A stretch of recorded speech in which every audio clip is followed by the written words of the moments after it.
Hi friends, this is Karan and welcome to Karan IAS academy. Friends, जो शिक्षक भर्ती हो तो प्रैक्टिस सेट देख रहे हैं, उसका सेट नंबर 15 है। जी हाँ, 1 से 14 तक सेट अपलोड किया जा चुका है विथ PDF कहाँ मिलेगा आपको? कर्ण IAS अकेडमी के टेलीग्राम ग्रुप चैनल। उसका लिंक आपको डिस्क्रिप्शन बॉक्स में दिया गया है या कमेंट बॉक्स में भी पिन कर दिया गया, आप जाके देख सकते हैं। चलिए स्टार्ट करते हैं। क्वेश्चन 41, विटामिन सी प्रचुर मात्रा में निम्न में से किसमें होता है? किसमें होता है? जो खट्टा फल है। ऑप्शंस देखिए, खट्टा फल कौन सा है? तो ऑप्शन ए नींबू, आंवला, कीवी। जी हाँ, कीवी में भी होता है। देखिए, आंवला में सर्वाधिक होता है। कौन सा होता है? सर्वाधिक होता है। विटामिन सी का जो नाम है क्या है? Ascorbic acids. ठीक है, आंवला, कीवी, अंगूर, हरा धनिया। जी हाँ, हरा धनिया में भी होता है, इस बात को भी ध्यान रहे। यानी ऑप्शन ए। नेक्स्ट, ये अभिकथन है और कारण है। चलिए देखते हैं क्या दे रखा है। अभिकथन या कथन जो भी कहिए।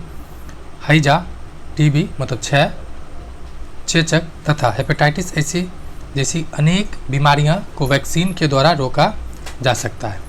चेचक के द्वारा रोका जा सकता है क्या? चेचक में कोई वैक्सीन लगता है क्या? बस जस्ट मैंने आपको सोचने के लिए बोला है। दूसरा जो कारण है, क्या कह रहा है? पोलियो ड्रॉप बच्चों को दिए जाने वाला वास्तव में एक वैक्सीन टीका है। वैक्सीन टीका है क्या पोलियो ड्रॉप? नहीं, वैक्सीन है। अभी कोरोना के बारे में सुन भी रहे होंगे, किस तरह का वैक्सीन है? ओरल वैक्सीन है। ठीक है, अब देखिए ये दोनों स्टेटमेंट तो सही है, लेकिन चूँकि टीकों के द्वारा रोका जाता है जिसमें से कई बीमारियां हैं। ठीक है, जिसमें से ऑप्शन ए मतलब कथन क्या क्या दे रखा है? तपेदिक है, मतलब कि हैजा है, चिकन पॉक्स है, हेपेटाइटिस है। तो ये तो एक बीमारी दे रखा है, लेकिन ये सही है। पोलियो के केस में सही है, यानी स्टेटमेंट दोनों सही है और कारण जो है कथन की सही व्याख्या नहीं कर रहा है। तो नहीं कर रहा है तो क्या हो जाएगा? ऑप्शन बी, चूँकि दोनों सही है परंतु व्याख्या सही नहीं है। क्यों? सिर्फ इसमें पोलियो के बारे में दे रखा है।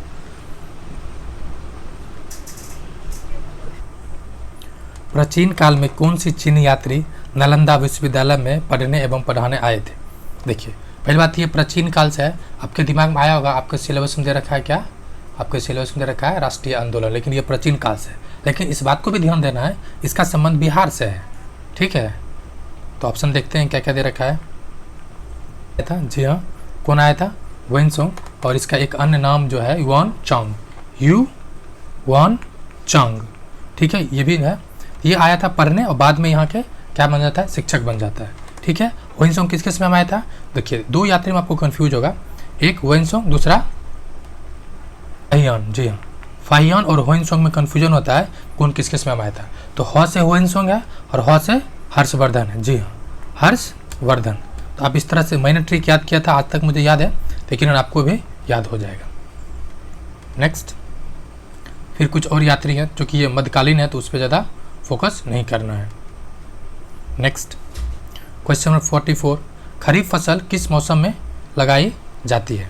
तो किस मौसम में लगाई जाती है? तो ये आपको कई बार बताया गया है, आपको बस ये सोचना है। खरीफ मतलब बारिश कैसा होता है? खरा खरा। बारिश कैसा होता है? खरा खरा। मतलब कौन सा मौसम होगा? बरसात। ठीक है, ये लगाया कब जाता है? तो जून जुलाई में। जून बारिश होता है बिहार में, बिहार नहीं बल्कि बिहार का जो मानक तिथि कब है? तो 15 जून। जी हाँ, बिहार में मानक तिथि या बारिश आने का 15 जून, ये भी पूछा जा सकता है। ठीक है, और इसमें कौन कौन फसल होता है? देखिए, मक्का क्या है ना, दोनों सीजन में होता है, लेकिन मक्का क्या है? दोनों सीजन में होता है। उसके अलावा भी देखा जाए तो धान, मक्का, बाजरा, जो बाजरा मतलब वो मोटे अनाज में से आता है, अरहर, मूंग प्रमुख फसल है। नेक्स्ट, क्वेश्चन नंबर 45 क्या कह रहा है? कूट की सहायता से उत्तर का चयन करें। कूट दे रखा है, चलिए कूट खोजते हैं हम लोग। क्या कह रहा है? जैविक खाद उर्वरक की अपेक्षा अधिक अच्छी मानी जाती है। यानी जो जैविक खाद है क्यों मानी जाती है? उसका कारण है, उसका कारण है कि जैविक खाद से मिट्टी का गठन सुधार होता है। जी हाँ, मिट्टी की जो उर्वरता है वो मेंटेन होता है। दूसरा, जैविक खाद से मित्र जीवाणुओं की संख्या में वृद्धि होता है। जी हाँ, जो केचुआ जैसे कि मिट्टी का आंत मतलब कि मित्र कहा जाता है, मतलब केचुआ के माध्यम से वो क्या किया जाता है? वृद्धि किया जाता है। इसीलिए स्टेटमेंट दोनों सही है। जब ये दोनों सही है तो सिंपल सी बात है, आपको क्या आ जाएगा, ऑप्शन 4। ठीक है, अब देखिए ये तो हो गया। दूसरा जो आजकल क्वेश्चन पूछा जाता है इससे रिलेटेड कि जैविक स्टेट कौन सा है, भारत ही नहीं बल्कि एशिया का टॉप पर, तो सिक्किम है। जी हाँ, सिक्किम है इंडिया का टॉप जैविक स्टेट। और एक सवाल और पूछा जाता है जो करंट से रिलेटेड है कि जैविक जो नदी है, गंगा नदी के आसपास कितने जिला जैविक खेती के अंतर्गत है, बिहार का तो 13 जिला है। ठीक है, नेक्स्ट अब सब आपके दिमाग में आया होगा कि गंगा के जिला सटा हुआ जिला तो 12 ही हुए। जी नहीं, गंगा के आसपास के जिले में भी है, ऐसे 10 जिला जो है वो गंगा नदी को टच करता है। उसके आसपास के जिला को भी जैविक खेती को बढ़ावा दिया जा रहा है। नेक्स्ट क्वेश्चन नंबर 46, सरसों के बीज से क्या प्राप्त किया जाता है? सरसों के बीज से क्या प्राप्त किया जाता है? तो तेल। जी हाँ, सरसों का हम लोग बीज खाते हैं। क्या खाते हैं? सरसों के बीज, कार्बोहाइड्रेट्स का। एक सवाल और पूछा जाता है कि ये जो सरसों है ये किस कुल के अंतर्गत आता है? किस कुल के अंतर्गत आता है? तो क्रूसीफेरी कुल। कौन सा? क्रूसीफेरी। जी हाँ, क्रूसीफेरी कुल के अंतर्गत आता है। दूसरी बात, जो सरसों क्या द्विबीजपत्री है, मतलब नहीं समझे, द्विबीजपत्री मतलब हो गया कि ऐसे बीज जिसको अलग करने पे 2 पार्ट में डिवाइड हो जाए, ये होगा द्विबीजपत्री। ठीक है, ये भी पूछा जाता है। वही बात करें, इसका वैज्ञानिक नाम भी कभी कभी पूछ लिया जाता है। तो वैज्ञानिक नाम क्या है? ब्रेसिका कंप्रेस्टक। क्या नाम है? लिख देते हैं, ब्रेसिका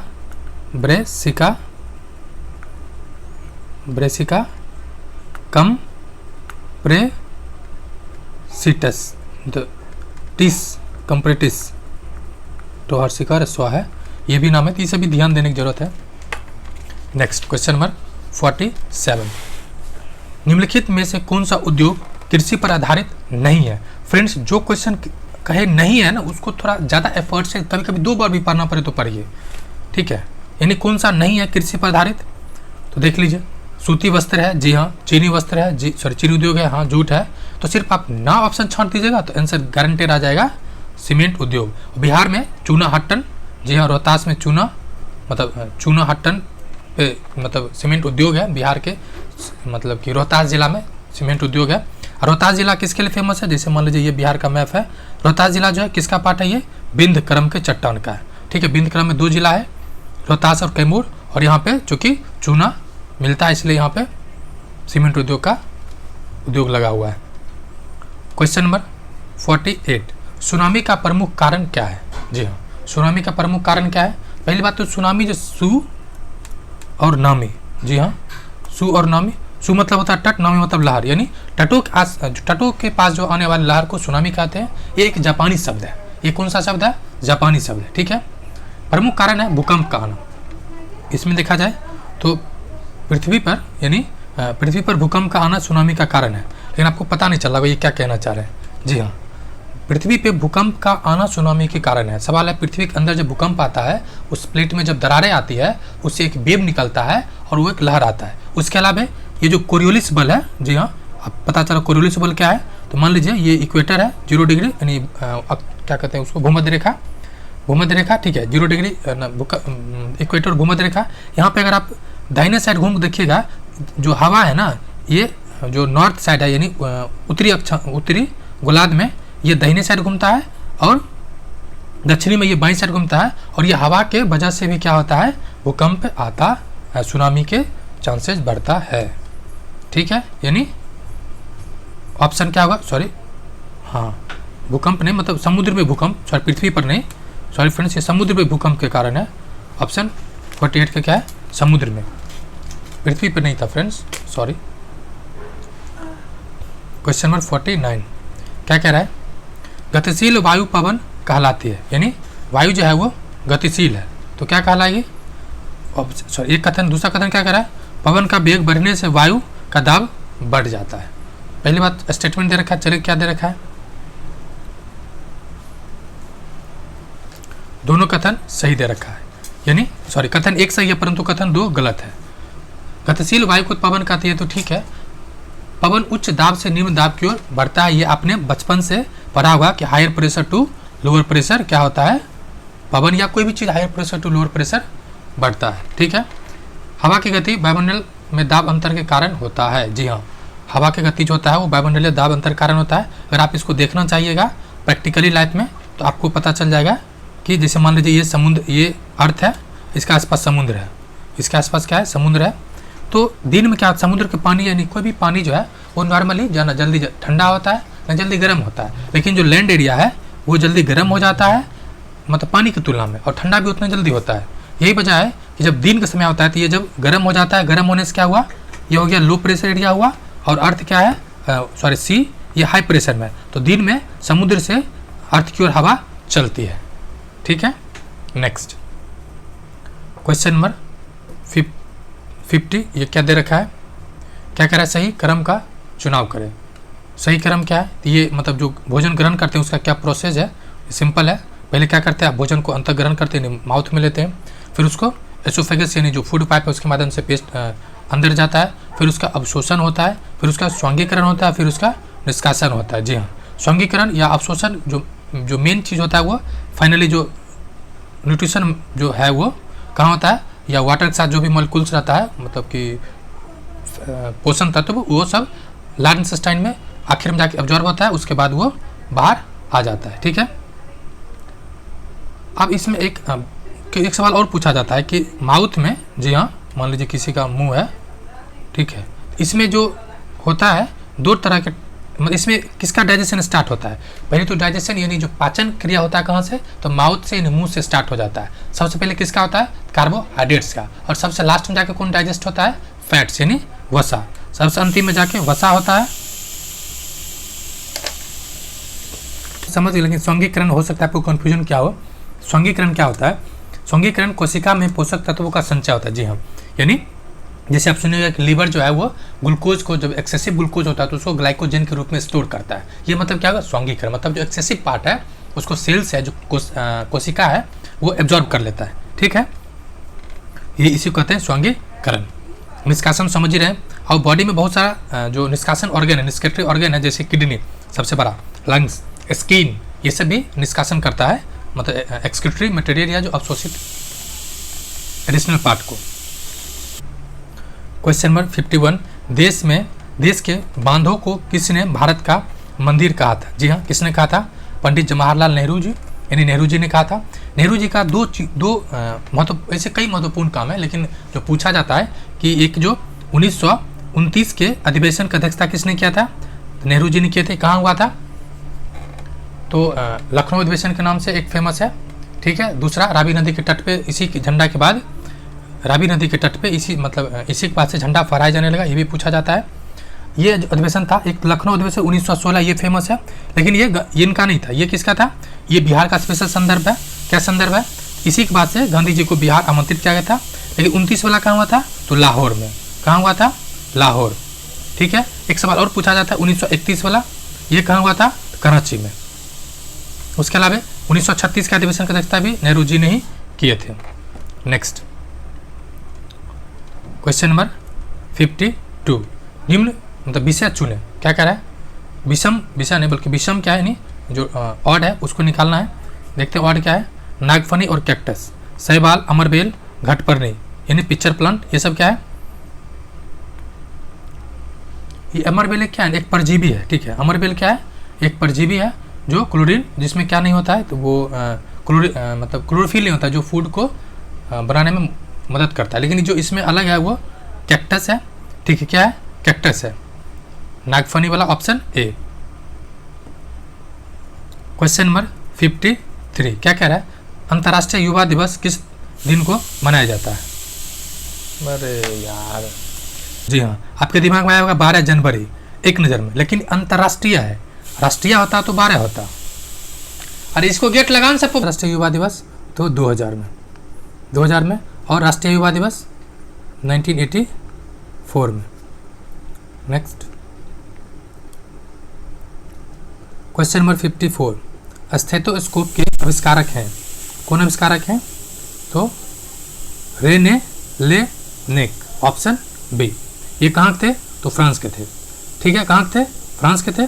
और इन्होंने इसका उपयोग किसके लिए किया गया था, तो हार्ट के लिए, फेफड़े या आंत पर की गई आवाज़ों को सुनने के लिए किया गया था। साथ साथ जो धमनियाँ होती है यानी नस है, वेन्स है, सिरा है, उसके लिए भी किया गया था। ठीक है, नेक्स्ट क्वेश्चन नंबर 55। अंतर्राष्ट्रीय गान सबसे पहले 27 दिसंबर 1911 को कहाँ गाया गया था? तो कहाँ गाया गया था? तो कोलकाता अधिवेशन में। जी हाँ, कहाँ गाया गया था? तो कोलकाता अधिवेशन में। और 1911 में ही कोलकाता से दिल्ली हस्तांतरण की बातें हुई। और बिहार के संदर्भ में बात की जाए तो बिहार की इंपॉर्टेंट ये है कि 22 मार्च, जी हाँ 22 मार्च को क्या हुआ कि 1912 को 22 मार्च 1912 को बिहार को बंगाल से अलग करने की घोषणा हुई, नोटिफिकेशन जारी हुआ। आधिकारिक तौर पे अलग कब हुआ? 1 अप्रैल को। कब हुआ? 1 अप्रैल को, पहली बात। दूसरी बात, एक सवाल और जो लेटेस्ट करंट में है, 20 मार्च को क्या मनाया जाता है? तो बिहार के जो सबसे छोटा और प्रिय पक्षी है गौरैया दिवस मनाया जाता है। ठीक है, अब देखिए ये जो एक चीज़ और यहाँ से बनता है कि जनगण मन बंगाली भजन भारतो भाग्य विधाता का पहला छंद है, यानी भारतो भाग्यो विधाता का पहला छंद है। इसे रविंद्रनाथ टैगोर ने गाया और टैगोर जी का ही गाया हुआ जो गाना है, गीत है, वो बांग्लादेश का भी राष्ट्रीय गान बना है। क्वेश्चन नंबर 56 क्या कह रहा है? निम्नलिखित भारतीय मंदिरों में से कौन सा ब्लैक पेगोडा के नाम से प्रसिद्ध है या जाना जाता है? तो कौन सा ब्लैक पेगोडा के नाम से फेमस है? तो जो ब्लैक पेगोडा के नाम से फेमस है वो है कोणार्क का सूर्य मंदिर। जी हाँ, कहाँ का? कोणार्क का सूर्य मंदिर। ये उड़ीसा पुरी में स्थित है। ये 13वीं शताब्दी में राजा नरसिंह देव प्रथम के द्वारा बनवाया गया था। इस मंदिर निर्माण का काले पत्थर से हुआ, इसलिए इसे ब्लैक पेगोडा भी कहा जाता है। Next question number 57। कौन सा कार्य करने पर प्याज की फसल बर्बाद हो जाती है? तो कौन सा कार्य करने पर? तो समय के साथ तैयार प्याज की फसल जमीन के अंदर नहीं देने पर। जी हाँ, अगर उसको बोया ही नहीं जाएगा तो सिंपल सी बात है, बर्बाद हो जाएगा। हालांकि इसके बहुत सारा कारण हो सकता है, लेकिन इसमें से ये कारण होगा। कारण बहुत हो सकता है, माने बहुत पानी हो गया, ठीक है, या पानी नहीं पड़ा, लेकिन इसका इस एक कारण ये भी है जो ऑप्शन दे रखा है। कथन और कारण है। क्वेश्चन नंबर 58 का है, क्या कह रहा है? पक्षियों के पंख उनको उड़ने में मदद करते हैं और उनके शरीर को गर्म भी रखते हैं। पहली बात। दूसरी स्टेटमेंट कारण क्या कह रहा है? समय समय पर पक्षियों के पुराने पंख झड़ जाते हैं और नए पंख आ जाते हैं। ये तो सही लग रहा है, तो यानी स्टेटमेंट तो दोनों सही है। स्टेटमेंट तो दोनों सही है कि समय समय पर आता है और चला जाता है, और पक्षी के जो पंख है उड़ने में मदद करता है शरीर को गर्म रखने में। लेकिन उड़ने में मदद करता है, इसका मतलब ये कतई नहीं है कि वो उड़ने की वजह से झड़ जाता है। जी नहीं, ऐसा नहीं है। उड़ने और झड़ने में कोई संबंध नहीं है। इसीलिए कथन जो है सही है, कारण भी सही है, लेकिन इसका कारण एग्जैक्ट व्याख्या नहीं कर रहा है। यानी ऑप्शन क्या होगा? ऑप्शन बी दे रखा आंसर भी। ठीक है, क्योंकि पुराना पंख एक नेचुरल प्रोसेस के थ्रू आता और जाता है, इसलिए वो गायब होता है। Question number 59। नेत्रहीन बच्चों को किस लिपि में शिक्षा दी जाती है? ये फ्रेंड्स इतना बार ये क्वेश्चन आया है कि इसका आंसर आपको ही देना है। बस मैं बता देता हूँ, इसमें 6 डॉट होता है। नेक्स्ट, ये फ्रेंड्स आपको बहुत आसान लग रहा होगा, लेकिन ये क्वेश्चन आपको EBS क्लास 4th या 5th का आंसर मतलब ये पढ़ना है, इसमें दिया हुआ है। Question number 60। वर्धमान महावीर को डैश के रूप में भी जाना जाता है, तो उनका किस रूप में वो जाने जाते हैं? तो जैन जो जैसे कि महावीर में मानवीय भावनाओं पर विजय प्राप्त कर लेते, इसलिए उन्हें जिन मतलब यानी खुद को विजेता कहा जाता था या जिन कहा जाता था। ठीक है, जैन धर्म के नाम से जाना जाता है। जिन धर्म को जैन धर्म के नाम से भी जाना जाता है। ठीक है, जिन को क्या कहते हैं? जैन धर्म भी कहा जाता है, यानी दूसरा नाम इसको कह सकते हैं। महावीर इनका जो मूल नाम की बात करें तो वर्तमान था, आप जान ही रहे हैं। और कहाँ पे इनका क्या कहते हैं स्वर्गवास हुआ, और मतलब कि उनको निधन कहाँ हुआ, जन्म कहाँ हुआ, दोनों का संबंध है बिहार से, आपको बताना है। दोनों मैंने बी और पी लिख दिया, आपको कमेंट करके बताना है। ये 24वें तीर्थंकर थे, मतलब कि अंतिम थे, जैन धर्म के अंतिम तीर्थंकर थे। और इसने एक जो ब्रह्मचर्य को जोड़ा और सत्य अहिंसा अस्त्य परिग्रह, इस तरह से 5 आर्य सत्य हो जाता है। Next question number 61। क्वासिकोर किसकी कमी के कारण होता है। तो किसकी कमी कारण होता है? तो प्रोटीन की कमी के कारण होता है। जो मतलब पर्याप्त मात्रा में प्रोटीन नहीं खा पाता है उसके लिए ये बीमारी होता है। विटामिन डी की कमी से क्या होता है? तो आप लोग बचपन से सुनते आए हैं कि धूप में बैठना ताकि विटामिन डी मिले। क्वेश्चन नंबर 62,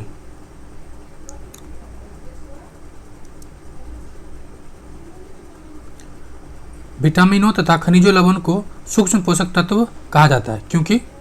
क्यों कहा जाता है? उसका कारण है, एक सेकंड फ्रेंड, पोषक तत्व कहा जाता है। उसका कारण क्या है? उसका कारण है कि इसकी जो मात्रा है, आवश्यकता है, वो बहुत कम होती है। जी हाँ, इसकी आवश्यकता बहुत कम होता है। इसलिए अगर पोषक तत्व में विटामिन और खनिज अगर लवण पर्याप्त मात्रा में मिले तो जैसे कि प्रोटीन, जैसे है ना, प्रोटीन का काम क्या है कि रिपेयर करना, इस सब काम आसानी से होगा। घाव या जैसे घाव को भरने विटामिन सी काम आता है, लेकिन सेल को रिपेयर करने में प्रोटीन की भी मदद ली जाती है। क्वेश्चन नंबर 63 क्या कह रहा है? पर्यावरण अध्ययन में थीम आधारित पद्धति कहलाती है। थीम आधारित पद्धति क्या कहलाता है? किसी विशेष थीम पर अध्ययन क्या करने को क्या कहता है? तो ज्ञान को संपूर्णता में अर्जित करने में, यानी ऑप्शन 4, ज्ञान को संपूर्णता में अर्जित करने से संबंधित है। मतलब जैसे होता है, आप जैसे कि आप इसको थोड़ा सा और समझिए, जैसे कि स्टॉकहोम सम्मेलन सुने होइएगा, स्टॉकहोम। दूसरा सुने होइएगा कि नैरोबी घोषणा पत्र। तीसरा सुने होइएगा एक जो कॉमन है रामसर साइट, रामसर क्या है? तो ये जो इन्वायरमेंट से रिलेटेड पहला ऐसा कन्वेंशन है जो किसी विशेष, ठीक है, किसी विशेष मतलब इन्वायरमेंट के लिए शुरू किया गया था। जैसे वेटलैंड से, यानी आर्द्रभूमि संबंधित, या अभी ओवरऑल में सबसे पहला है जो किसी विशेष संरक्षण दे रही आर्द्रभूमि को संरक्षण से संबंधित था, यानी ये थीम आधारित एक तरह से हो गया। क्वेश्चन नंबर 64, पौधे की कोशिका भित्ति मुख्यतः किसकी बनी होती है? क्या पूछ रहा है? पौधे की, तो मुख्यतः किसकी बनी होती है? सेलुलोज। जी हाँ, ये अंतर भी होता है, यानी एनिमल और प्लांट जो सेल है उसमें भी ये डिफरेंस आता है। कि क्या नहीं होता है? तो प्लांट वाला में, एनिमल वाले में, यानी मनुष्य वाले में या जंतु वाले में ये क्या होता है? सेलुलोज नहीं होता है। पहले हम लोग सेलुलोज को पचा जाते थे, लेकिन अब नहीं पचाते हैं। ठीक है, मतलब अभी जो हम लोग का जो अपेंडिक्स है उसका काम यही था, घास भूसे को पचाना, लेकिन अब हम लोग नहीं पचा पाते हैं। ठीक है, लिपिड्स यानी फैट को डाइजेस्ट, लिपिड यानी फैट्स हो गया, जिसका अंतिम रूप से डाइजेशन कहाँ होता है? स्मॉल इंटेस्टाइन में। क्वेश्चन नंबर 65 क्या कह रहा है? चुंबक किस धातु या धातुओं को आकर्षित करता है? चुंबक किस धातु करता है? देखिए, पहली बात, जहाँ भी आपको केवल शब्द दिख जाए आपको वहाँ सावधान हो जाना। क्या हो जाना? बी अलर्ट, क्योंकि ये आपको गलती कराने के लिए ही दिया जाता है। वैसा ऑप्शन लॉलीपॉप जैसा पकड़िए और गलती कर दीजिए। ठीक है, तो चुंबक किसको आकर्षित करता है? लोहा, ठीक है, कोबाल्ट, निकेल, यानी ऑप्शन सी। जी हाँ, किसको? सी। नेक्स्ट क्वेश्चन नंबर 66, ठेला गाड़ी की चलाना किस प्रकार आसान होगा? तो ठेला गाड़ी को चलाना किस प्रकार आसान होगा? तो खींचकर। जी हाँ, क्या होगा? खींचकर। नेक्स्ट क्वेश्चन नंबर 67, दौड़ते हुए आदमी में होता है, यानी आदमी, मान लीजिए ये आदमी है, ठीक है, आदमी दौड़ रहा है, बाल उड़ रहा है इसका, ये दौड़ रहा है, तो इसमें क्या हो जाएगा? उसमें ये होगा गति ऊर्जा। क्या हो जाएगा? गति ऊर्जा। अब देखिए क्यों, स्थितिज ऊर्जा कंडीशन क्या है? दो तरह की ऊर्जा है, एक तो होता है फॉर्मूला क्या है? हाफ एम वी स्क्वायर, इसमें गति है, वेलोसिटी है। दूसरा होता है एम जी एच। अब देखिए, एम है मास है, जी भी रहेगा, लेकिन एच चूंकि धरती पे दौड़ रहा है, एच क्या हो जाएगा? इसका हाइट तो है नहीं, तो ये हो जाएगा 0। ठीक है, यानी गति ऊर्जा सिर्फ इसमें है। नेक्स्ट क्वेश्चन नंबर 68 क्या कह रहा है? प्रकाश संश्लेषण की प्रक्रिया के लिए कौन सी गैस आवश्यक है? कौन सी गैस आवश्यक है? तो CO2 आवश्यक है। ये अलग बात है कि बाय प्रोडक्ट के रूप में ऑक्सीजन आता है। जी हाँ, बाय प्रोडक्ट के रूप में, उत्पाद के रूप में, उत्पादक के तौर पे ऑक्सीजन निकलता है, लेकिन यूज किसका किया जाता है? गैस के तौर पे CO2 का। ठीक है, उसके अलावा सनलाइट, उसके अलावा वाटर, ये सब भी यूज किया आता है। क्वेश्चन नंबर 69 क्या कह रहा है, दांत के डॉक्टर का दर्पण कैसा होता है। दांत कैसा होता है, ये मान लीजिए आपका दांत है, बहुत छोटा है। पहली बात, इसको कैसा दर्पण चाहिए, ऐसा दर्पण चाहिए जिस छोटे दांत को क्या कर दे, इतना बड़ा उसको दिखा सके ताकि आसानी से देख सकें। ठीक है, तो कैसा होना चाहिए, अवतल दर्पण। क्या होना चाहिए, अवतल दर्पण। ठीक है, अवतल दर्पण के कुछ और उपयोग है, आपको क्या दिमाग लगाना है, वैसा चीज़ जो छोटे को बड़ा कर दे उसको अवतल कहेंगे। ठीक है, एक तो अवतल है, दूसरा उत्तल होता है। अब देखिए उत्तल में क्या चीज़ है, तो 3 शब्द है, अवतल में कितना है, 4 शब्द है। यानी बड़ा हमको करना है तो दर्पण में हमको बड़ा चीज़ चाहिए, छोटा चीज़ बड़ा होने, मतलब दांत छोटा छोटा था, हमको बड़ा चाहिए तो बड़ा चीज़ लेना पड़ेगा, यानी अवतल दर्पण लेना पड़ेगा। आपको एक छोटे चीज़ मतलब बड़ा चीज़ को हमको छोटा करना है। जैसे मान लीजिए ट्रक है, ये इतना बड़ा ट्रक है, आपको चाहिए इतना मिरर में देखना है, तो क्या करना पड़ेगा, इसको छोटा करना पड़ेगा, यानी हमको छोटा लेना। ये ट्रिक के तौर पे याद कर सकते हैं। बाकी हम आपका उपयोग क्या क्या दे रखा है देख लीजिए। सोलर कुकर, जी हाँ, सोलर कुकर चाहिए ज़्यादा एरिया में। हजामत जो यानी जो सैलून में जो दर्पण होता है वो भी चाहिए, क्योंकि वो भी उसको बड़ा दिखना चाहिए। गाड़ी के हेडलाइट में, जी हाँ, गाड़ी के जो हेडलाइट होता है, हेडलाइट में आगे वाला पार्ट, क्या उसको भी थोड़ा ज़्यादा तक फोकस चाहिए, जैसे होता है ना हेडलाइट, उसको दूर तक रोशनी चाहिए, यानी डाइवर्स कर रहा है, यह भी चाहिए। उसके बाद डॉक्टर द्वारा रोगी के लिए नाक कान जो भी होता है डेंटिस्ट वाला, वो सब यूज करते हैं। नेक्स्ट क्वेश्चन नंबर 70 कितने दिनों में चंद्रमा पृथ्वी का एक चक्कर लगाता है। तो कितने दिनों में लगाता है, चूंकि एग्जैक्ट फिगर दे रखा है 27.32 दिन, तो आपको भी एग्जैक्ट फिगर ही मान के चलना है, या नॉर्मली स्टेटमेंट हो लगभग जितना पृथ्वी एक चक्कर लगाता है अपने अक्ष पर उतना ही चंद्रमा भी लगाता है। स्टेटमेंट ऐसा हो सकता है। दूसरी बात कि एक चीज़ आपको बताना है कि चंद्रमा से पृथ्वी तक लाइट आने में कितना मिनट का समय लगता है, 1.25 मिनट या 1.25 सेकेंड। ठीक, इतना ही मिनट में, ये 1.25 मिनट के आसपास या उतना मिनट में चंद्रमा से पृथ्वी तक लाइट आ जाता है। ये आपको कहाँ मिलेगा, तो 6 क्लास के SCERT के ज्योग्राफी में। नेक्स्ट क्वेश्चन नंबर 71 उन देशों को नाम बताइए जो ध्रुव रेखा के दोनों ओर स्थित है। कौन सा रेखा, ध्रुव रेखा। ध्रुव रेखा है कहाँ पे, पाकिस्तान और अफगानिस्तान के बीच। हालांकि इसका संबंध भारत से है, ठीक है, लेकिन अब देख लीजिए थोड़ा मैप में, इंडिया यहाँ पर है, मान लीजिए इंडिया का पार्ट है, ये पाकिस्तान का पार्ट है, ऐसे नहीं कुत्ता जैसा है, ऐसे है पाकिस्तान का नक्शा है। ठीक है, ये यहाँ से अफगानिस्तान है, यहाँ नहीं थोड़ा पीछे ही है अफगानिस्तान। ये है ध्रुव रेखा, ठीक है, ये है थोड़ा सा भारत को भी टच करता है, पाकिस्तान को भी टच करता है। तो ऑप्शन क्या हो जाएगा, ऑप्शन होगा भारत पाकिस्तान। ठीक है, भारत पाकिस्तान, चूँकि ये जो भारत मतलब कि पाकिस्तान ऑक्युपाइड कश्मीर में POK में है और POK भारत का अभिन्न हिस्सा है, इसीलिए ये माना जाता है कि भारत का है, लेकिन अभी हमारे कब्जे में नहीं है, भविष्य में हो सकता है। ऑप्शन क्या हो जाएगा, ऑप्शन सी। एक सवाल और बनता है, भारत और अफगान के बीच कितना किलोमीटर का बॉर्डर है, 107 किलोमीटर लगभग।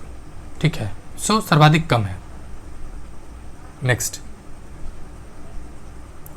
क्वेश्चन नंबर 72 क्या कह रहा है, वाष्पन के कारण शीतलन की प्रक्रिया तब धीमी होती है जब वायुमंडल में जल के खुले पृष्ठ का क्षेत्रफल, यानी क्या कह रहा है, तो वाष्पन होगा, वाष्पन हुआ पहले ऊपर गया इवोपोरेट के, अब ये कूलन हो रहा है, ठंडा हो रहा है, धीमे हो जाता है, यानी ये प्रोसेस स्लो हो जाता है जब वायुमंडल में जल के खुले पृष्ठ का क्षेत्रफल क्या होगा, खुले पृष्ठ का क्षेत्रफल जब घटता है तब वायुमंडलीय ताप निम्न हो जाता है। जी हाँ, जब वायुमंडलीय ताप निम्न हो जाएगा, सिंपल सी बात है, ये प्रोसेस अपने आप होने लगेगा, क्योंकि द्रव का क्वथनांक पर पहुंचे बिना वाष्पन में परिवर्तन वाष्पीकरण कहलाता है। उसमें जो ठीक है क्या कहता है, मतलब सिंपल सी बात है कि द्रव का क्वथनांक पर पहुंचे बिना उसमें अगर वाष्पन हो रहा है तो वो वाष्पीकरण कहलाता है। दूसरा, ये मेरा नहीं है, इस बुक का स्टेटमेंट है, सतह का क्षेत्रफल बढ़ने पर द्रव की सतह में संपर्क में आने वाले अणुओं की संख्या बढ़ जाती है और वाष्पन तेज हो जाते हैं। सिंपल सी बात है। एक वाटर का कैरेक्टरिस्टिक है क्या, हमेशा अपने आप को कम एरिया घेरता है। क्या करता है, कम एरिया घेरता है। ये वजह से यहाँ से एक सवाल बनता है कि जो वाटर का जो बारिश होता है उसका सरफेस कैसा होता है, सरफेस टेंशन की वजह से वो गोलाकार होता है, मतलब ये मैं कहना चाह रहा था। नेक्स्ट क्वेश्चन नंबर 73 क्या दे रखा है, स्टेटमेंट है, जी हाँ ABCD टाइप का है, चलिए देखते हैं। कह रहा है पौधे के लिए सही विकल्प का पहचान कीजिए। पौधे जो है भूक्षरण को रोकता है। जी हाँ, ये तो रोकता है, ये गारंटीड है। ये जब गारंटेड है तो आप देखिए ऑप्शन कौन कौन है। किसमें ए नहीं दिया हुआ है, देखिए बी में ए नहीं दिया हुआ है, बी गलत हो जाएगा, और सी नहीं दिया हुआ हो जाएगा। दूसरा, मृत एवं सूखे पत्ती उर्वरक एवं कीटनाशक बनाने के लिए प्रयुक्त होता है। उर्वरक एवं कीटनाशक बनाने के लिए प्रयुक्त होता है। अब देखिए फ्रेंड्स, जैसे कि नीम का पत्ती जो है ना, वो कीटनाशक में काम आता है, लेकिन ऑप्शन तो दे नहीं रखा। ऑप्शन पहले देखते हैं बाकी क्या है। पशु पौधों को आश्रय प्रदान करता है, पशु एवं पौधों को आश्रय प्रदान करता है। जी हाँ, ये भी सही है। पौधे हमें बीज प्रदान करता है जिसमें से कुछ खाए जा सकते हैं। 70, देखिए इसका आंसर दे रखा है 4। क्या दे रखा है? 4, 1 डी। लेकिन मेरे अनुसार देखिए, जो आप लोग खुद बचपन नहीं, जब भी गेहूँ सुखाते होंगे, गेहूँ या मक्का, ठीक है, उसमें आप क्या डालते होंगे? तो नीम का पत्ता, ताकि कीटनाशक से कुछ बचा जा सके। ठीक है, इन ये स्टेटमेंट तो इसलिए गलत है क्योंकि उर्वरक एवं कीटनाशक, उर्वरक भी एक तरह से प्रदान करता है, जो जैविक उर्वरक के तौर पे काम आता है, सूखे पत्ता, खास करके नीम वाला जो बनाया जाता है। बाकी इसका आंसर दे रखा डी। ठीक है, क्वेश्चन नंबर 74, बंगाल की एशियाटिक सोसाइटी की स्थापना किसने किया? तो बंगाल की जो एशियाटिक सोसाइटी है उसकी स्थापना की बात करें तो किसने किया था? सर विलियम जोन्स, यानी हाँ दे रखा है सो, सर विलियम जोन्स, यानी ऑप्शन 4। कब किया था? तो 1784 में। जी हाँ, कब? 1784 में। फ्रेंड्स, वैसे NCERT का एक सीरीज जो स्पेशल राष्ट्रीय आंदोलन है पढ़ाया गया इसी चैनल पे, आप जाके NCERT सीरीज में देख सकते हैं।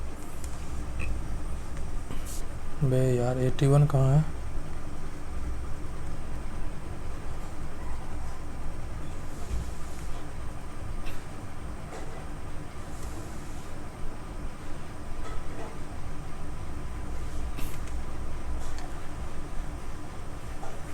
वन नंबर है, तो चलिए देखते हैं।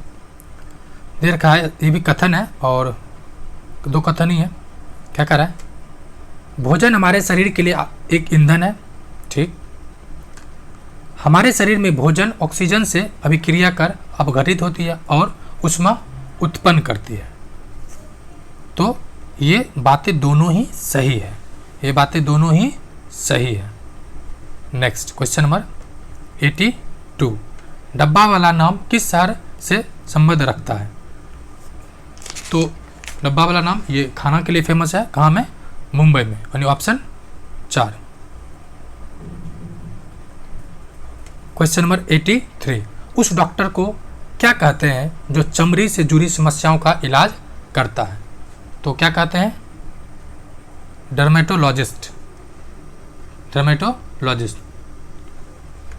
नेक्स्ट, अब जैसे यहाँ पाया कार्डियो, हार्ट के लिए। ऑर्थो, एक सवाल इसमें आता है, ऑर्थोपोडा किसको कहते हैं जानवर में? तो जो बहुत सारे जॉइंट्स है जिसमें होता है। डेंटिस्ट, तो समझ ही रहे हैं। क्वेश्चन नंबर 84, जैतून की खेती मुख्यतः कहाँ होती है? तो जैतून की खेती कहाँ होती है? भूमध्य सागर का क्षेत्र में। यानी भूमध्य सागर क्षेत्र कौन सा है? ये मान लीजिए अफ्रीका का पार्ट है, ये यूरोप का पार्ट है, ये एशिया का पार्ट है, ये जो है ना, ये हुआ भूमध्य सागर। यहाँ से कौन सा जो भारत में जो बारिश होता है कौन सा? तो चक्रवाती वर्षा होता है, उसकी उत्पत्ति यही मेडिटेरियन सी से ही होता है। Next question number 85, Arctic circle कहाँ से गुजरती है? तो 66.5 डिग्री उत्तर से होकर गुजरती है। नहीं समझे? इसे देखिए, 0 डिग्री, 23 डिग्री, और ये जो है सर्कल 66.5 डिग्री नॉर्थ, यानी ऑप्शन ए। क्वेश्चन नंबर 86, क्या कह रहा है? निम्नलिखित में से सूक्ष्म जीव के संदर्भ में क्या सही है? तो क्या सही है? सूक्ष्म जीव मनुष्य सहित सभी जंतुओं के शरीर के अंदर पाया जाता है, यानी option B. Next question number 87, दो भूमि के बीच के जल पट्टी को कहा जाता है? क्या कहा जाता है? जल संधि। जैसे बहुत सारे जल संधि आपने सुना भी होगा, ठीक है, यानी दो भूभागों के बीच समुद्र के संकीर्ण खंड को जल डमरू मध्य के रूप में जाना जाता है। ये स्वाभाविक रूप से बनते हैं, जी हाँ, हालांकि स्वाभाविक रूप से नहीं बनता है स्वाभाविक रूप से, लेकिन बाद में जैसे कि स्वेज नहर, स्वेज कैनाल जो है, ठीक है, इधर से रेड सी और उधर से मेडिटेरियन सी को जो जोड़ रखा है, स्वेज कैनाल ही है ना, ये भी देख सकते हैं। तो कभी कभी खुद से होता है। एक और बना रहा है क्रोक कैनाल, क्रोक कैनाल, ये जो एशिया में बन रहा है, कहाँ पे, तो जो अंडमान के आसपास है वहाँ पे बन रहा है। इसमें एक और सवाल आता है, प्रायद्वीप किसको कहते हैं? प्रायद्वीप जिसके तीनों कोनों पानी हो, मतलब भारत के आस इसको प्रायद्वीप कहेंगे, इसे सबको कहेंगे जिसमें 3 साइड पानी हो। नेक्स्ट क्वेश्चन नंबर 88, जब पृथ्वी अपनी कक्षा में सूर्य से सबसे दूर होती है उस स्थिति को क्या कहते हैं? तो कहते हैं अप सोर। आप देखिए, आपको याद कैसे करना है, थोड़ा सा टेक्निक लगाइए, याद हो जाएगा। इधर ऑस्ट्रेलिया है, यहाँ पर आपको याद होगा ऑस्ट्रेलिया है। अब देखिए, पहली बात इसके कुछ डेटा, एक तो ये 4 जुलाई को, जी हाँ 4 जुलाई को ये क्या होता है, सबसे दूर होता है। कितने किलोमीटर के आसपास होता है? 152 मिलियन किलोमीटर, ठीक है, ये होता है किलोमीटर। आप देखिए, ये याद कैसे रहेगा, इस स्थिति को क्या कहते हैं? इसको कहते हैं अपसौर, अप सौर। मैंने क्या याद रखा था, इसको इंग्लिश में क्या कहते हैं, जो साउथ में बनता है, ठीक है, यानी दक्षिण बनता है, उसको कहते हैं ए पेरिहेलाइन। मैंने क्या याद रखा था, ए से ऑस्ट्रेलिया और ए से ए पेरिहेलाइन, और साउथ में नॉर्थ में बनता है वो पेरिहेलाइन, यानी नॉर्थ में कहते हैं एनपी, ठीक है, साउथ वाला को एपी, यानी ए पेरिहेलाइन, यानी ऑस्ट्रेलिया यानी साउथ में बनता है, ठीक है। अब ये सबसे निकट कब होता है? सबसे निकट होता है 3 जनवरी को, ठीक है। तो ट्रिक के तौर पे मैंने याद रखा था, तो आप भी याद रख सकते हैं। यानी क्वेश्चन नंबर 99 क्या कह रहा है, सॉरी 89 कह रहा है, इनमें से कौन सा राष्ट्रीय राजमार्ग और उनके जुड़ने का युगल सही नहीं है? नहीं है मतलब ज़्यादा अलर्ट हो जाना है। तो नहीं जो है वो क्वेश्चन 3 है, NH5 वाराणसी से कन्याकुमारी, ठीक है, जो सबसे पुरानी योजना के तहत इसकी लंबाई था NH7 था, ये 5 की जगह क्या होता तो 7 हो जाता, आंसर आपका सही हो जाता। बाकी जो है NH1 दिल्ली अमृतसर, जी हाँ, NH2 दिल्ली से कोलकाता, NH3 आगरा से क्या मुंबई, बाकी सब ठीक है। बिहार का सबसे लंबा NH कौन है? ऑप्शन देते हैं NH28 या NH31। क्वेश्चन नंबर 90 क्या कह रहा है, निम्नलिखित कथनों पर विचार करें और सही कथन का चयन करें। सही कथन क्या है? सही कथन है ऑप्शन सी। क्या कह रहा है, 2 फसल के बीच में खेत को कुछ समय के लिए बिना कुछ उगाए छोड़ देना। स्टेटमेंट कुछ होगा फ्रेंड्स, सही कथन का चयन करें, ABCD भी नहीं है, ये दे रखा है आंसर। कह रहा है कि 2 फसलों के बीच खेत को कुछ समय के लिए बिना कुछ उगाए छोड़ देना चाहिए, ये कथन सही है। नहीं, बाकी देखते हैं आखिर किस आधार पर गलत है। तो उर्वरक के अत्यधिक उपयोग से फसलों की अच्छी उपज प्राप्त होती है और मिट्टी की उर्वरता बढ़ती है। जी नहीं, अधिक उपज मिट्टी की उर्वरता खराब हो जाएगी और मिट्टी क्या हो जाएगा, रे या कलर मिट्टी, यानी जो आपको दिखेगा व्हाइट मिट्टी में दिखता है वो अधिक उर्वरता कारण होता है। तो इसे कह रहा है मिट्टी की उर्वरता बनाए रखने के लिए हमें जैविक खाद के स्थान पे उर्वरक को उपयोग करना चाहिए। जी नहीं, जैविक खाद इज द बेस्ट खाद, ठीक है। चौथा स्टेटमेंट क्या है, उर्वरक के उपयोग से मिट्टी के गठन एवं जल अवशोषण की क्षमता में वृद्धि होती है। जी नहीं, जल अवशोषण की क्षमता बहुत कम जाता है, स्टार्टिंग में तो होता है, बाद में ये बहुत कम होता है। और ये आपको दिख रहा होगा पंजाब और हरियाणा के क्षेत्र में ये चीज़ अब दिखने लगा है। ये ड्रॉबैक्स है किसका, हरित ग्रीन रेवोल्यूशन का। ये मेंस में लिखना रहता है ड्रॉबैक्स, एक एग्रीकल्चर से एक सवाल आता है BPSC में स्पेशली। क्वेश्चन नंबर 91, गमले में लगे हुए पौधे ज़्यादा पानी देने से मर क्यों जाता है? तो मर जाने का कारण है क्योंकि जड़ सांस नहीं ले पाता। जी हाँ, सांस नहीं ले पाता। एक सवाल आप बता दीजिए, सांस में क्या लेता है, CO2 लेता है या ऑक्सीजन लेता है? पौधा स्पेशली, मनुष्य तो ऑक्सीजन लेता ही है, लेकिन पौधा क्या लेता है? पौधा भी ऑक्सीजन ही लेता है, ठीक है। आप देखिए कथन इसका जो स्टेटमेंट देखा है, यदि बहुत अधिक पानी होने से जड़ में हवा नहीं जा पाएगा। क्यों नहीं जा पाएगा, आप इसको देख लीजिए। एग्जाम्पल के तौर पे मान लीजिए ये पौधा लगा हुआ है, इसका बहुत सारे जड़ है, ये एक डब्बा में पैक है। अब मानिए पूरा पानी भर दीजिएगा, जो मिट्टी का लेयर क्या हो जाएगा, पूरी तरह से पैक्ड हो जाएगा। तो पैक्ड हो जाएगा तो ऑक्सीजन नहीं जाएगा। यही वजह है कि जो खेत है उसको प्रत्येक साल क्या किया जाता है, जुताई की जाती है। नेक्स्ट क्वेश्चन नंबर 92, गुरुत्व बल का उदाहरण है। तो गुरुत्व बल का ऑप्शन बी क्या है, सूखी पत्ती का नीचे गिरना। जी हाँ, सूखी पत्ती का नीचे गिरना या सेब का नीचे गिरना और न्यूटन का जन्म होना।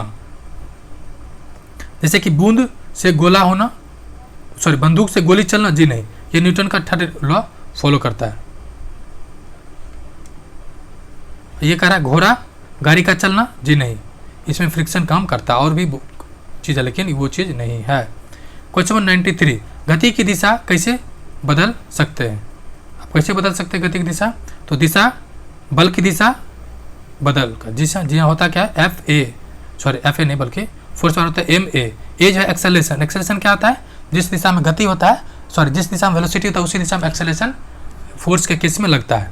ठीक है, अगर एक्सेलरेशन की मतलब वेलोसिटी की दिशा बदल दीजिए, यानी गति की दिशा बदल दीजिए तो वेलोसिटी बदल जाएगा, तो फिर एक्सेलरेशन बदल जाएगा, यानी त्वरण बदल जाएगा। जब त्वरण बदल जाएगा तो बल का दिशा भी बदल जाएगा। नेक्स्ट, ध्रुवीय भालू खुद को गर्म रखने के लिए तेज चलता है। दूसरा कथन है, ध्रुवीय भालू खुद को ज़्यादा गर्म करने के लिए, गर्मी से बचाने के लिए अक्सर विश्राम करता है। अब स्टेटमेंट देखते हैं क्या क्या रखा है। तो स्टेटमेंट क्या है, ऑप्शन 4 यानी एक गलत है, दूसरा कथन सही है। ठीक है, अब मतलब ऐसा थोड़ी है कि गर्म करने के लिए तेज चलने से गर्म नहीं होगा, बल्कि वो खुद आइस है, तो उसका जो बॉडी का जो फर होता है ना, वो उसमें वो मदद करता है। दूसरी बात, उसके बॉडी का जो फैट्स है ना, फैट भी उसमें मदद करता है। वैसे भी ज़्यादा फैटी आदमी को गर्म ज़्यादा लगता है, ये भी एक कारण है। Next question number 95, washing machine और माइक्रोवेव ओवन को क्या संचालित करता है। वॉशिंग मशीन और माइक्रोवेव ओवन को क्या संचालित करता है, क्या करता है, इलेक्ट्रिक उपकरण। ये तो बहुत साधारण सवाल है, लेकिन सवाल आपको बनेगा, पूछा जाएगा कि वॉशिंग मशीन और माइक्रोवेव, पहले वॉशिंग मशीन से पूछा जाएगा कि ये इसमें कौन सा फोर्स लगता है, कौन सा अभिक्रिया बल, नहीं सेंट्रीपिटल या सेंट्रीफ्यूगल, उसको हिंदी में क्या कहते हैं, सेंट्रीफ्यूगल मतलब होता है फॉल्स। मतलब जैसे कि आपको ध्यान ये देना है, जैसे ये वॉशिंग मशीन है आपके घर, मैक्सिमम घर में आजकल है ही, उसमें अंदर रहता है पहिया टाइप, किस तरह से बना हुआ रहता है, किस तरह से रहता है, ये वॉशिंग मशीन है इस तरह से। ठीक है, तो ये बाहर की ओर फेंकता है, ये किधर फेंकता है, बाहर की ओर, मतलब यहाँ पर सेंट्रीफ्यूगल लगता है। या फिर दही जब क्रीम निकालते हैं दूध से, बचपन में घोटनी से घुमा घुमा के, तो ये सब भी बाहर की ओर फोर्स लगता है। नेक्स्ट क्वेश्चन नंबर 96, आर्द्रता शब्द से आप क्या समझते हैं। तो हवा में नमी, जी हाँ, हवा में नमी को ह्यूमिडिटी कहते हैं। अब ह्यूमिडिटी डिपेंड किस पे करता है, डिपेंड करता है टेम्परेचर पे। आपको देखना है उदाहरण के तौर पे, आपके घर में जो ताबा है, या हाँ जी हाँ ताबा, जो घर में जिस पे मतलब ये ताबा है, ठीक है, ये डंटी लगा हुआ है, ये जब गर्म कर दीजिए उस पर पानी बूंदे फेंकिए, तो जितना पानी फेंकिएगा उतना छन से उड़ेगा। मतलब क्या हुआ, जितना उड़ेगा तो वो जितना उड़ेगा उतना पानी एटमॉस्फेयर में मिलेगा। जब एटमॉस्फेयर में मिला मतलब ह्यूमिडिटी बढ़ेगा। नेक्स्ट क्वेश्चन 97, मकर रेखा किस देश से नहीं गुजरती है। तो मकर रेखा ऑप्शन 4 फिलीपींस से नहीं गुजरती है, बाकी अर्जेंटीना, दक्षिण अफ्रीका और चिली से गुजरता है। नेक्स्ट क्वेश्चन नंबर 98, मरुस्थलीय पौधे की निम्नलिखित विशेषताओं में से कौन सा सही उत्तर का चयन, क्या करा, मरुस्थलीय। 2-3 चीज आपके दिमाग में आया होगा, एक तो कटीला झाड़ी होगा यहाँ पर, मतलब पहले बात तो कटीला झाड़ी होगा, कांटा होगा इसमें। दूसरा, इसका जड़ बहुत लंबा होगा। ठीक है, इस अब सवाल ऑप्शन से चलते हैं। क्या कह रहा है ऑप्शन 3 है, नहीं 1 और 3 सही है। 1 3 क्या है देख लेते हैं। पौधे में पत्तियां कांटे के रूप में परिवर्तित होता है, जी हाँ, जो मैंने जस्ट अभी बताया है।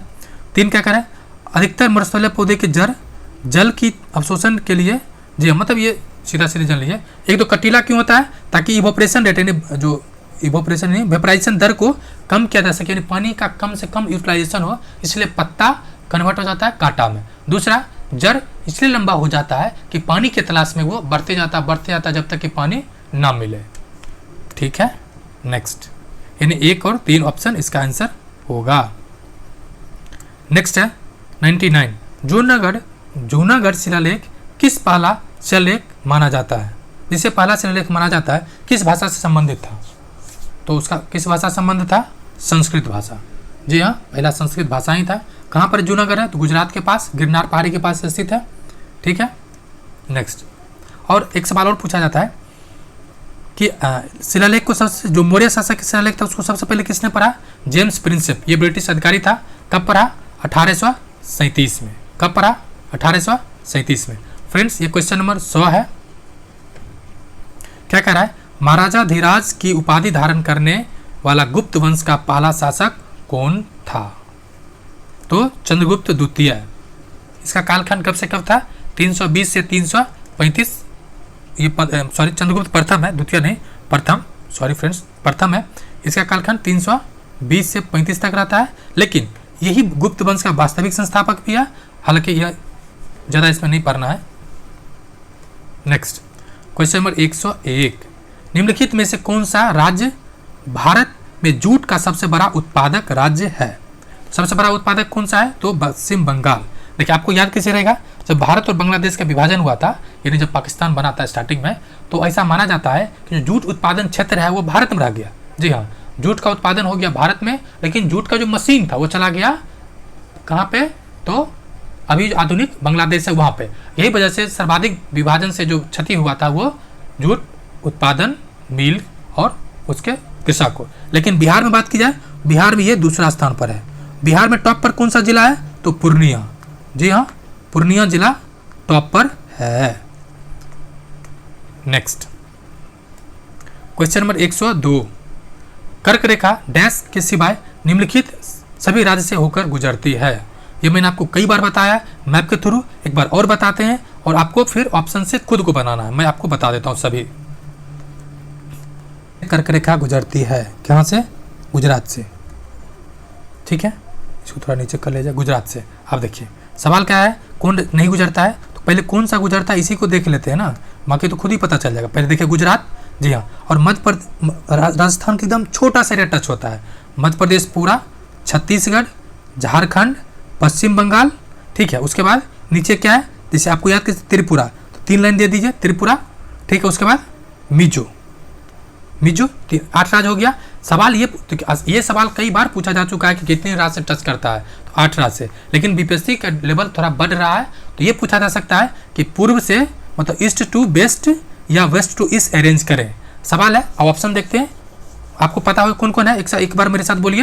वैसे इसका ट्रिक भी है, लेकिन ट्रिक फ्रेंड्स वो सिंपल के लिए है। गुजरात, राजस्थान, मध्य प्रदेश, छत्तीसगढ़ के साथ कौन है?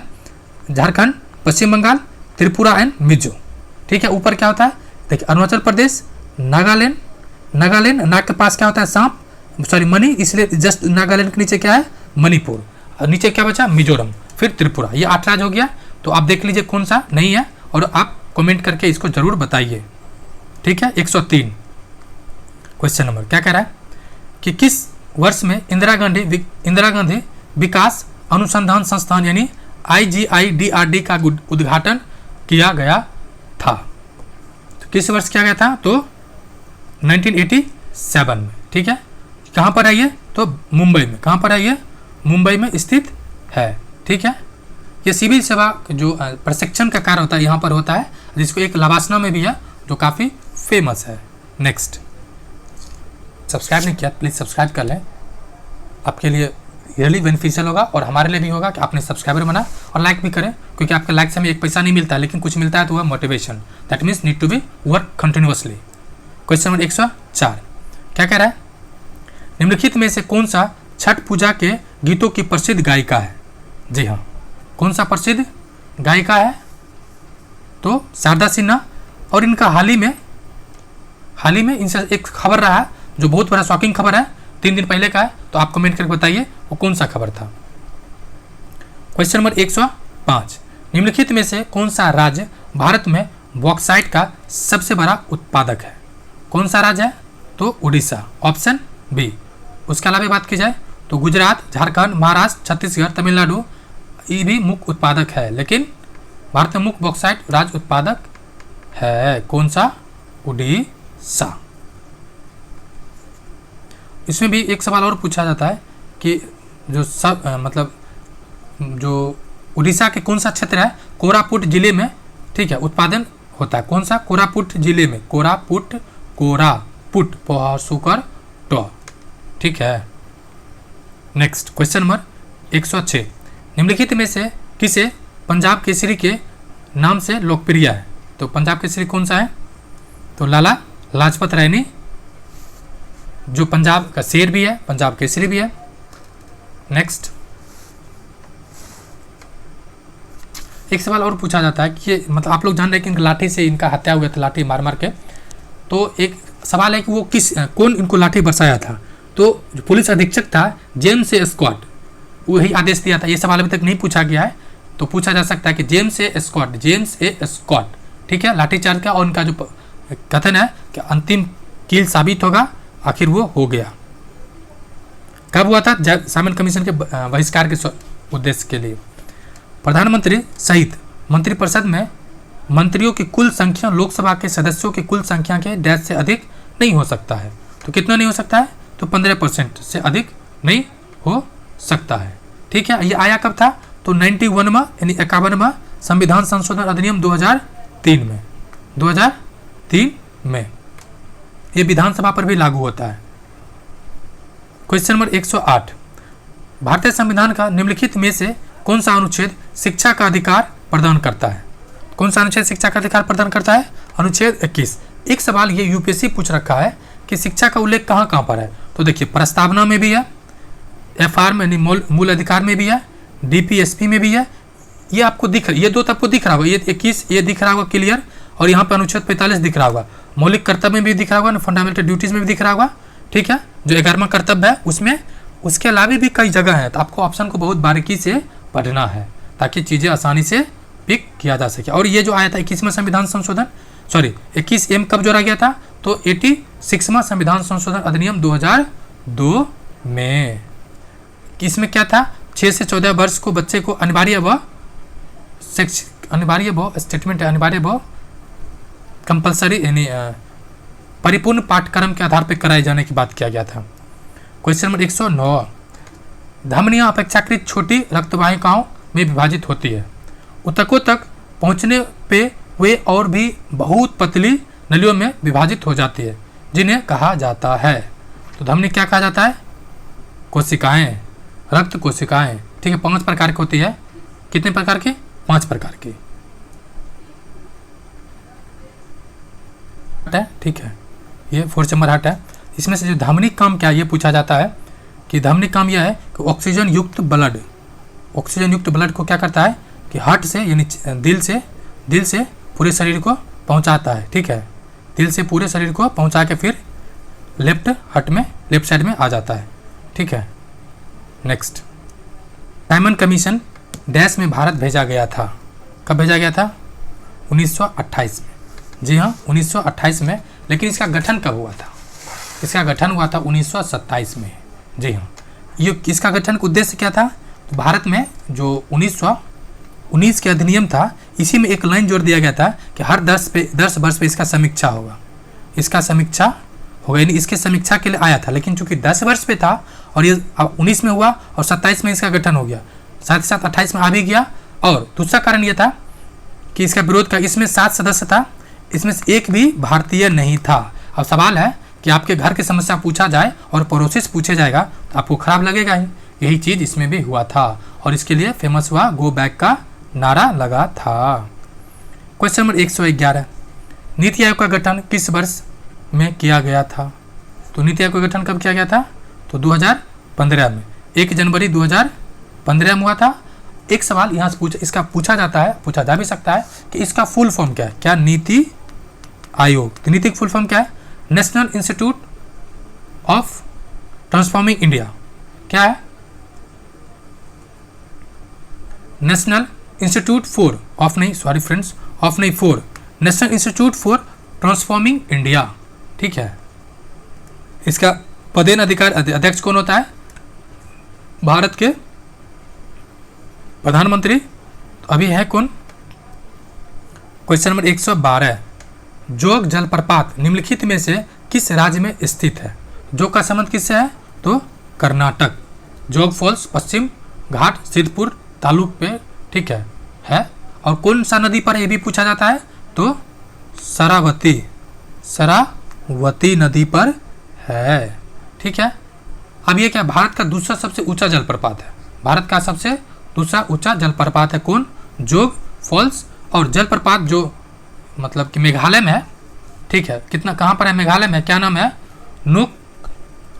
नोक्लिकाई जलप्रपात मेघालय में, जिसकी ऊंचाई 335 है। और गुहा ब्लॉक कितना है? दूधसागर का 310 मीटर।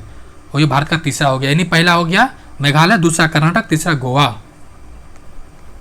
क्वेश्चन नंबर 113 क्या कह रहा है? नई दिल्ली में इंडिया गेट स्मारक को किस युद्ध में मारे गए भारतीय सैनिकों की याद में बनाया गया था? तो प्रथम विश्व युद्ध में। कब हुआ था? 1814 से 18 तक, ठीक है। 18 नहीं बल्कि सॉरी फ्रेंड्स 1914 है।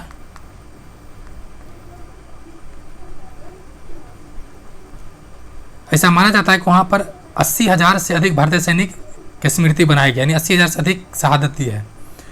अंतर्राष्ट्रीय मुद्रा कोष के विशेष अधिग्रहण यानी SDR स्पेशल ड्राइंग राइट्स का मूल मुद्राओं के जिस समूह के द्वारा निर्धारित किया जाता है, किस समूह के द्वारा? उसमें सदस्य कितना है? उसमें सदस्य 5। भारत 2 पॉइंट समथिंग दे रखा है, पहले था, उसमें कुछ मोदी जी इंक्रीज किए हैं, तो एग्जैक्ट याद नहीं है, बाकी 3 के आसपास है। क्वेश्चन नंबर 115, अलैंगिक प्रजनन का एक प्रकार जिसमें जड़ों, तना और पत्तियों और कलिकाओं से नए पौधे उत्पन्न होते हैं, वह डैश कहलाता है। तो क्या कहलाता है?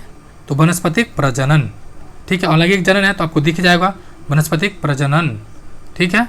नेक्स्ट क्वेश्चन नंबर 116 क्या कह रहा है? भारत के संविधान का अनुच्छेद 19D देश से संबंधित है। 19D का संबंध किससे है? समस्त भारतीय क्षेत्र में स्वतंत्रता पूर्वक आगमन करने का, ठीक है। अब देखिए, ये आपको एक ट्रिक बता देते हैं, यकीन मानिए आपको पूरा जीवन याद रहेगा। 19 में जो 6 प्रकार है, एक साथ था जो संपत्ति के अधिकार को बाहर कर दिया गया, 6 प्रकार है। आप इसे स्क्रीनशॉट तौर पर रख सकते हैं, यकीन मानिए एक बार देखना पूरा जीवन आपको याद है। पहली बात ये बोल रहा है, ठीक है, बोल रहा है। पहले ऑप्शन ए में क्या है? यार ऑप्शन ए क्या? बोलना शुरू किया, जैसे बोला तो क्या हुआ कि अभिव्यक्ति की स्वतंत्रता हो गया, यानी 19A, ठीक है। उसके बाद क्या कह रहा है? उसके बाद कह रहा है दूसरा नंबर पर जैसे बोला तो शांतिपूर्ण हथियार सब एकत्रित होने लगा, लेकिन बिना हथियार के। जब एकत्रित होने लगा फिर क्या हो गया? उसके बाद सब संघ बनाने लगा, 2 नंबर हो गया। 3 नंबर पर क्या कर रहा है? सब संघ बने, जब इकट्ठा हुआ सब आदमी, फिर विचार किया क्यों ना हम लोग एक संगठन बना ले। 3 नंबर पर क्या है? संघ बनाना। 4 नंबर पर क्या हुआ? संघ बनाया, फिर संघ बना के नहीं संघ बनाया, बोला कोई भी इधर उधर मतलब कि आवागमन यानी आ जा सकता है, संघ हो गया। फिर सब विचरण करने लगा, मतलब घूमने फिरने लगा। तब फिर बोला कि नहीं ऐसे नहीं होगा, अब हमको घर बना लो। एक जगह घर बनाया, बोला इधर उधर क्या घूमना है, एक जगह घर बना दे। फिर क्या हुआ? घर बनाना मतलब निवास करना, ठीक है। जब निवास कर गया, घर में आदमी रहने भी लगा, तब बोला जब यहाँ रह लिए हैं कुछ कमाने खाए के उपाय लगाओ, फिर दुकान खोल दिया। क्या कर लिया? दुकान खोल दिया। आप फ्रेंड्स चाहें तो इसका स्क्रीनशॉट ले सकते हैं, 1-2 बार देखिएगा याद हो जाएगा। नेक्स्ट क्वेश्चन नंबर 117, निम्नलिखित में से कौन सा मोती का प्राथमिक संगठक है? तो प्राथमिक संगठक कौन सा है?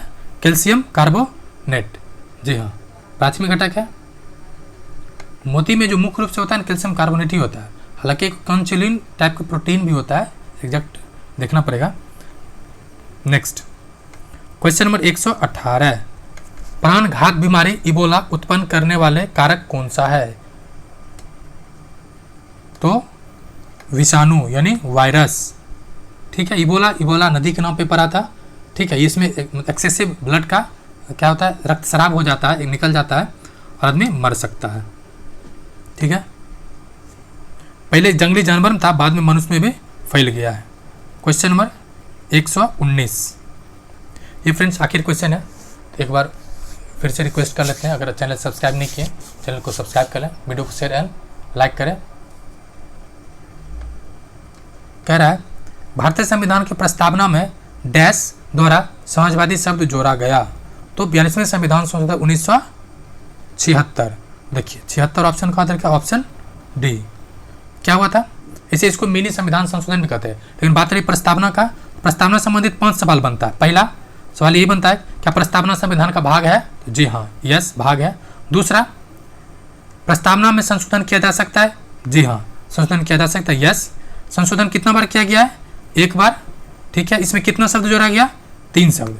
कौन कौन, एक तो समाजवादी, दूसरा अखंडता, तीसरा पंथ निरपेक्ष, और पहला समाजवादी। चौथा कब किया गया था, 1976।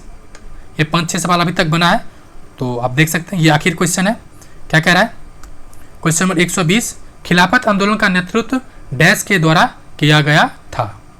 किसके द्वारा किया गया था, तो मोहम्मद अली और शौकत अली, जी हाँ, ये दोनों भाई को इसका श्रेय जाता है। एक सवाल और आता है कि आंदोलन कब से कब तक चला था, 1919 से 24 तक, जी हाँ।